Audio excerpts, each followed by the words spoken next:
Hello good morning student. तो I hope आशा करते हैं आप सभी बच्चे अच्छे होंगे और स्वस्थ होंगे और आप सभी लोग नए क्लास में प्रमोट भी हो चुके हैं और अच्छे अच्छे मार्क्स लेकर यहाँ पर आए हैं।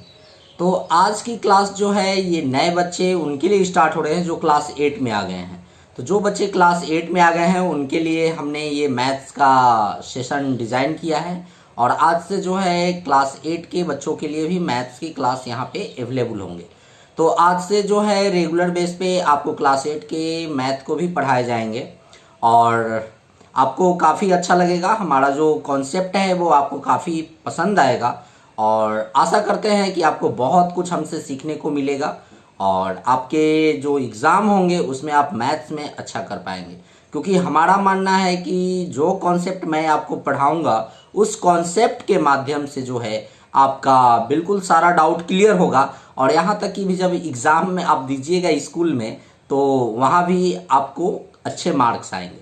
तो चलिए ज़्यादा समय नहीं इधर उधर बर्बाद करते हैं, सीधा अपने मुख्य टॉपिक पे आते हैं। क्योंकि सभी लोग तो आते हैं तो कहते हैं लाइक करिए सब्सक्राइब करिए, लेकिन हम क्या कहते हैं, हम सिर्फ और सिर्फ यही कहते हैं कि हमसे जुड़िए और हमारे साथ बस पढ़िए। क्या करना है, हमारा बस पढ़ाई मकसद है। तो सबसे पहले आज क्लास 8 के हम सिलेबस के बारे में डिस्कस करता हूं कि हमें क्लास 8 में क्या क्या पढ़ने हैं, कैसे पढ़ने हैं, उसके बारे में जानूंगा और कुछ टॉपिक्स को आज यहाँ पर स्टार्ट कर देता हूं। तो आप देख रहे होंगे सबसे पहले आप हमारे स्क्रीन पे कि क्लास 8 की मैथ्स को यहाँ पर हम पढ़ाने के लिए आए हैं और आज जो है मुख्यतः मैं सिलेबस के बारे में डिस्कस करूँगा। क्लास 8 के पूरे मैथ्स को यहाँ पे मैं कवर करूँगा धीरे धीरे पूरे मैथ्स को।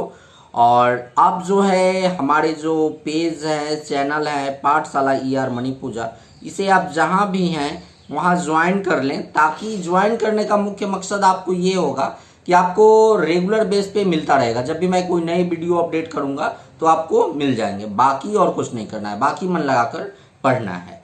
तो आइए देखते हैं कि हमारे यहाँ पर सिलेबस में क्या क्या पढ़ने हैं।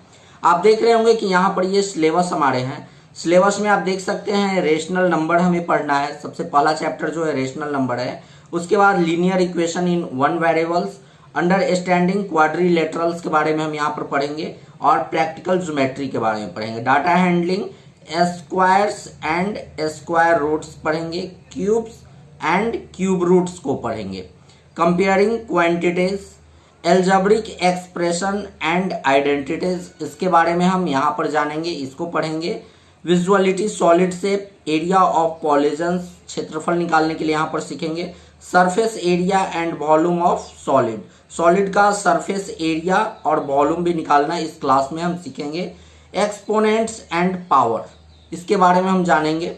डायरेक्ट एंड इनवर्स प्रोपोर्शन, इसे हम यहाँ पर सीखेंगे। उसके बाद फैक्टराइजेशन और इंट्रोडक्शन टू ग्राफ्स। इतने चैप्टर जो हैं, इतने सिलेबस जो हैं हमारे क्लास 8 में हो जाते हैं। इसे अगर आप अच्छे से कवर करते हैं तो आगे जो है क्लास 9th में आपका काफ़ी इजी हो जाएगा मैथ्स, और क्लास 9th अगर बेहतर करते हैं तो फिर क्लास 10th आपका काफ़ी इजी हो जाएगा। तो यहीं से हम अपने एग्ज़ाम 3 साल की जो प्रिपरेशन है उसे हम आकार देंगे और आगे की ओर बढ़ेंगे। क्योंकि हमारा मुख्य मकसद जो है उसे अच्छे और बेहतर ढंग से समझना और सीखना होता है। तो आइए आगे देखते हैं। आप देख रहे हैं कि ये हमारा जो है ये फर्स्ट क्लास होते हैं, ये आज हमारी पहली क्लास है। तो इस क्लास में क्लास 8 के मैथ्स को हम स्टार्ट करने वाले हैं। जैसा कि सिलेबस में मैंने आपको बताया कि सबसे फर्स्ट चैप्टर जो है हमारा वो होता है हमारा रेशनल नंबर। रेशनल नंबर से हम अपने चैप्टर को यहाँ पर स्टार्ट करने वाले हैं।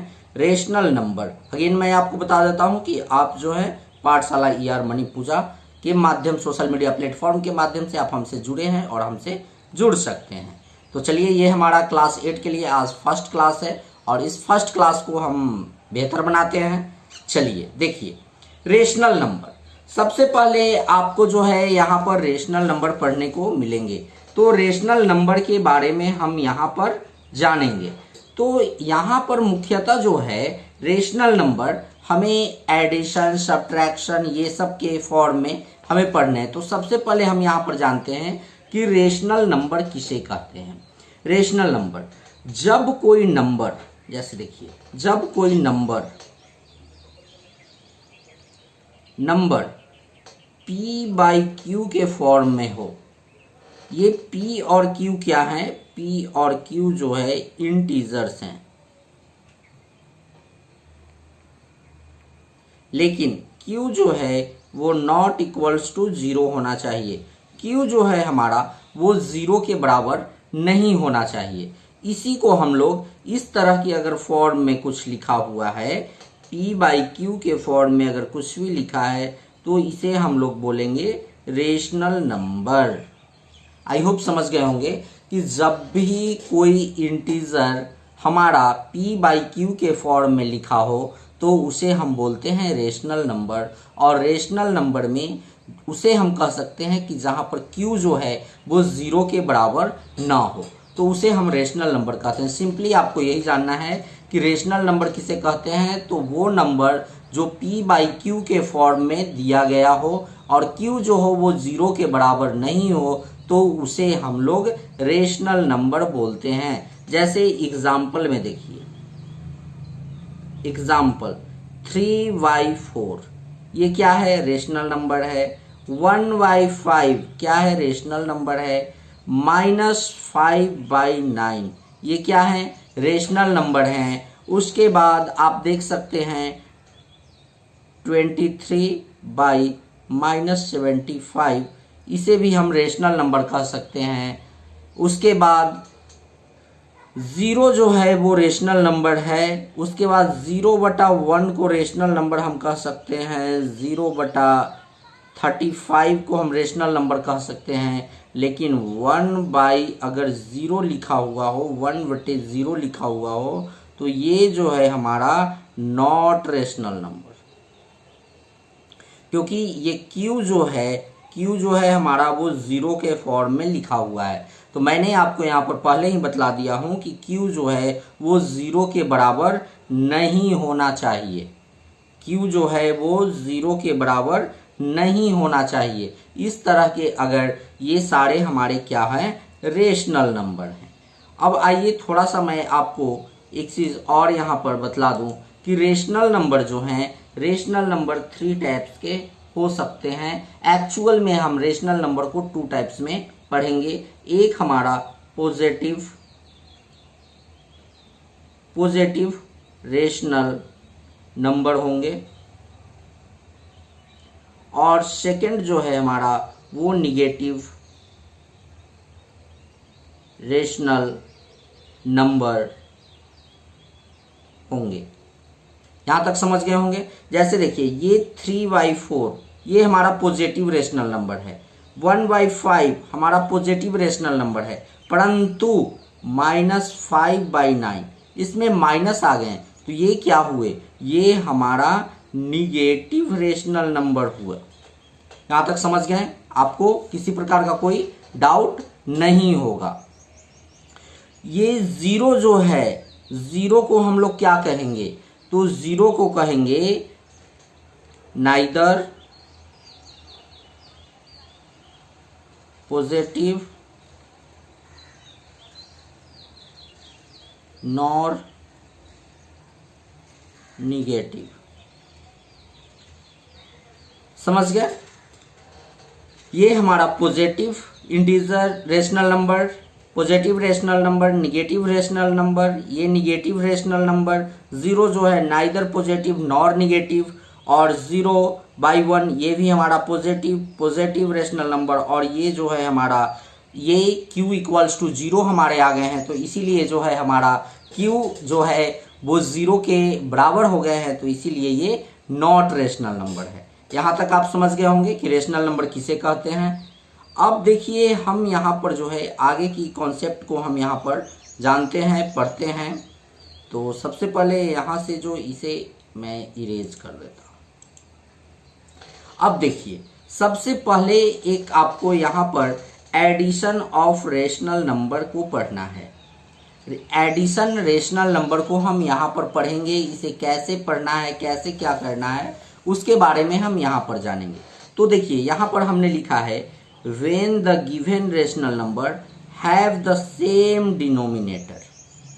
ऊपर जो होता है, ऊपर वाले पार्ट को नोमिनेटर और नीचे वाले पार्ट को डिनोमिनेटर।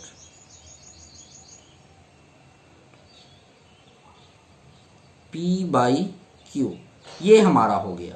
मीन्स ये ऊपर जो होते हैं उसे हम लोग नोमिनेटर बोलते हैं और नीचे वाले को हम लोग डिनोमिनेटर बोलते हैं। समझ गए होंगे।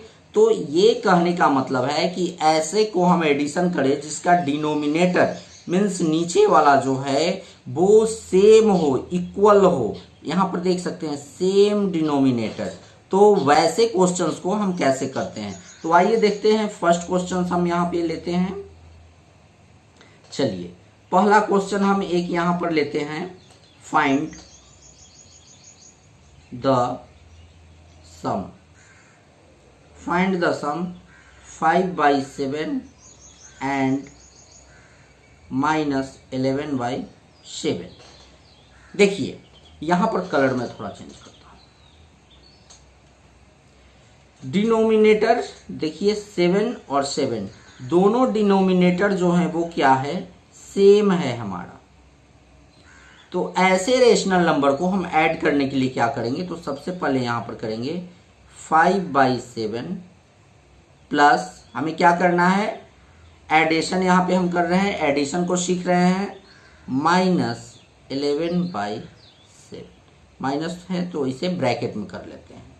डिनोमिनेटर सेम है तो हम क्या करेंगे, ऐसे इस प्रकार से डिनोमिनेटर सेम रहने पे यहाँ पे ये 7 आ जाएंगे। उसके बाद हम यहाँ पर इस 7 से इस 7 को डिवाइड करेंगे, इस 7 से इस 7 को डिवाइड करेंगे। कितने टाइम्स में डिवाइड होंगे, 1 टाइम्स में। कितने टाइम्स में डिवाइड हुए, 1 टाइम्स में। और इस 1 को इस 5 में मल्टीप्लाई करेंगे तो कितना आएगा हमारा निकल कर 5।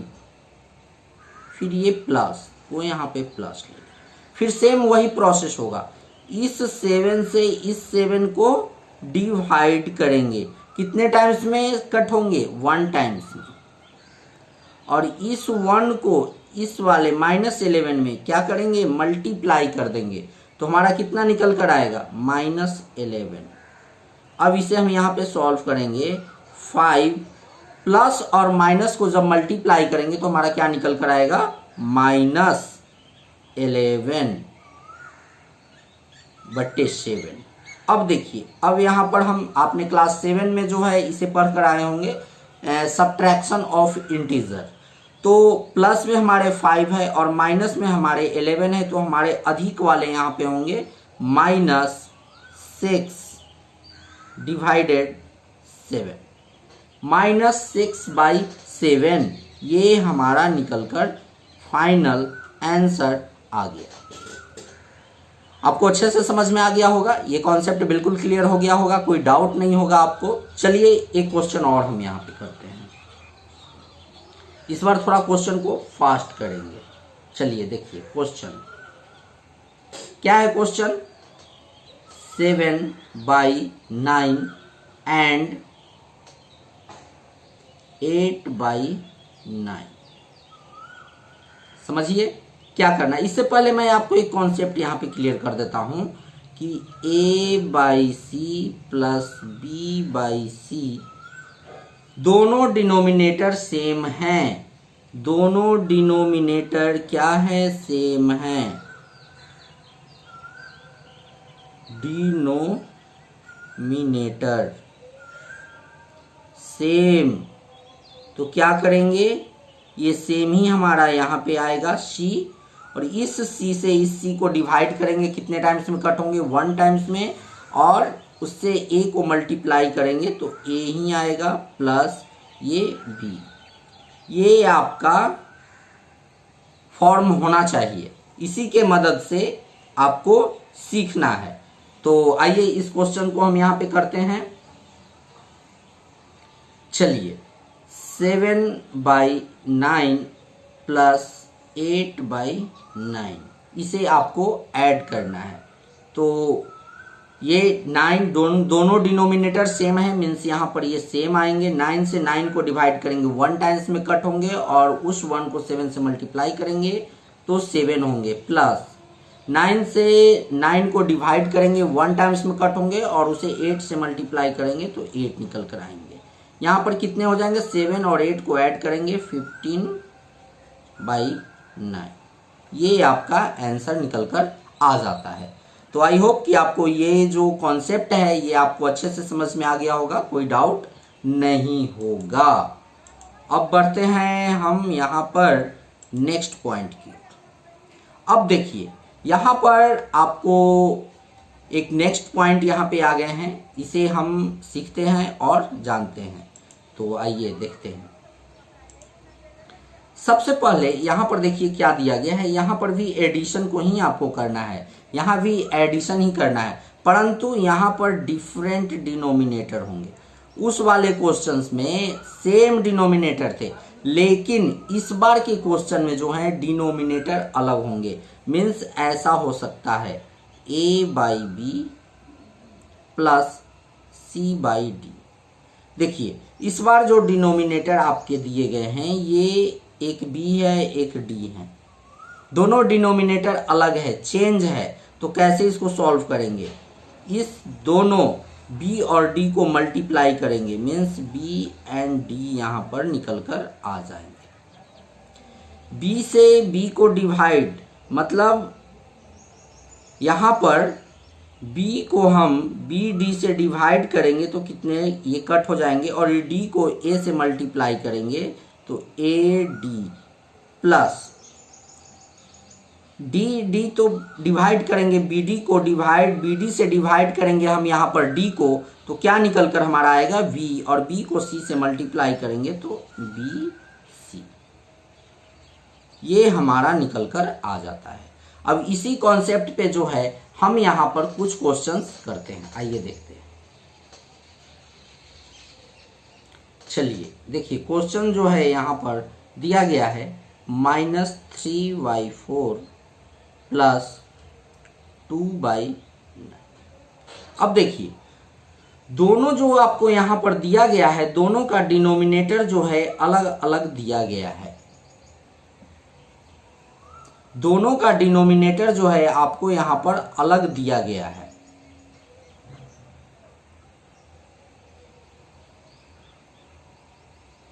डिनोमिनेटर अलग होने पे अब क्या करेंगे हम यहाँ पर, इन 4 और 9 का एलसीएम निकालेंगे। 4 और 9 का एलसीएम निकालेंगे, लोअर कॉमन फैक्टर। परंतु 4 और 9 का एलसीएम नहीं होगा तो दोनों को मल्टीप्लाई करेंगे, ये निकल कर आ जाएगा 36। मीन्स यहां पर क्या आएंगे 36। 4 से 36 को डिवाइड करेंगे तो हमारा क्या निकल कर आएगा 9, और 9 को जब 3 से मल्टीप्लाई करेंगे तो -27, और ये प्लस आ जाएंगे। इस 9 से फिर यहाँ पर हम 36 को डिवाइड करेंगे, कितने टाइम्स में कट होंगे 4 टाइम्स में, और उस 4 को 2 से मल्टीप्लाई करेंगे तो 8। अब देखिए आपको पहले ही क्लास 7th में आपने पढ़ा होगा कि जो डिजिट माइनस में ज़्यादा है तो आंसर हमारा माइनस में निकल कर आएगा, और कितना आएगा 19, है ना।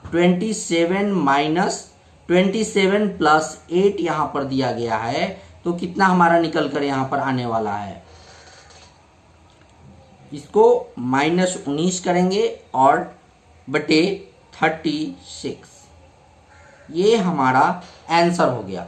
अगर ये कट होता तो इसे हम यहाँ पर कट करते और आगे के क्वेश्चन को सॉल्व करते। चलिए एक दो क्वेश्चन और मैं यहाँ पे कर लेता हूँ, उससे क्या होगा ना कि जैसे ही क्वेश्चन आप कीजिएगा आपके कॉन्सेप्ट बिल्कुल क्लियर हो जाएंगे। आइए इसी पे आधारित एक क्वेश्चन और मैं करता हूँ। 9/4 प्लस 3/12। डिनोमिनेटर देखिए दोनों का अलग अलग है, डिफरेंस है, तो क्या करेंगे 4 और 12 का हम क्या करेंगे एलसीएम करेंगे। 2 से 2 6, 2 से 1 3, कितना हमारा एलसीएम आ गया जी 2 2 1 × 3 12, ये हमारा एलसीएम आया, 12 यहाँ पे डालेंगे, इस 4 से 12 को डिवाइड करेंगे, कितने टाइम्स में डिवाइड होंगे, 3 टाइम्स में, और इस 3 को मल्टीप्लाई करेंगे 9 में, 27 प्लस इस 12 से इस 12 को डिवाइड करेंगे, कितने टाइम्स में कट होंगे, 1 टाइम्स में, और इस 1 को इस 3 से मल्टीप्लाई करेंगे तो 3, कितना आ गया जी, 30/12। कट भी हो रहे हैं तो हाँ कट होंगे, इसको और छोटा थोड़ा करते हैं, 2 से 15 टाइम्स और 2 से 4 टाइम,